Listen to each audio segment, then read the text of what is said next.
Let's try to solve the logic problem of finding point P on the plane. A square is drawn on paper, and point P is marked in invisible ink. Point P can be inside the square, outside the square, or on its side. But we don't know where exactly. A person wearing special glasses can see point P. If you draw a straight line, he answered the question, which side of it point P lies on. If point P lies on the line, he says that it lies on the line. How can you find out whether point P is inside the square, outside the square, or on its side, if you can only draw a straight line and ask a question where point P is located 3 times? Give this problem a try, and when you're ready, continue watching the video to find the solution.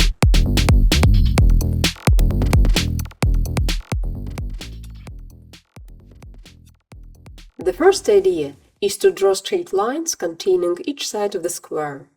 In this case, we find out whether point P is inside the square, outside the square, or on its side.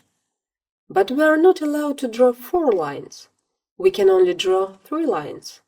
So, let's find a solution with 3 straight lines.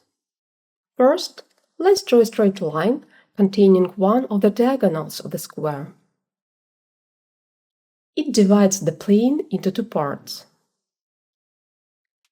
Based on the answer to the question where point P is located, we find out which side of the line point P lies on.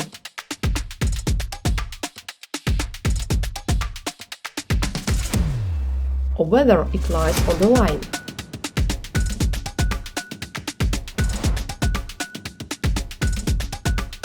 Then we draw a straight line containing the other diagonal of the square.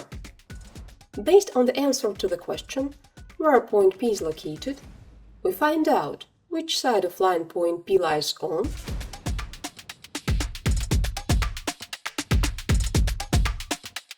or whether it lies on line 2.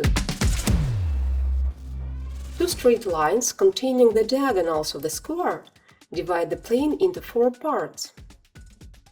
Thus, based on the answer to the first question, where point P is in relation to line 1, and on the answer to the second question, where point P is in relation to line 2, we find out which of the 4 parts of the plane point P lies on, including the rays forming their boundaries. So we know which of the 4 parts of the plane point P lies on.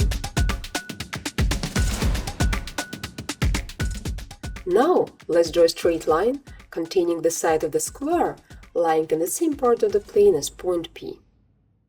This line divides the indicated part of the plane into 2 more parts, one of which is inside the square and the other outside. By answering the third question, where point P is located in relation to line 3, we find out whether point P lies inside the square,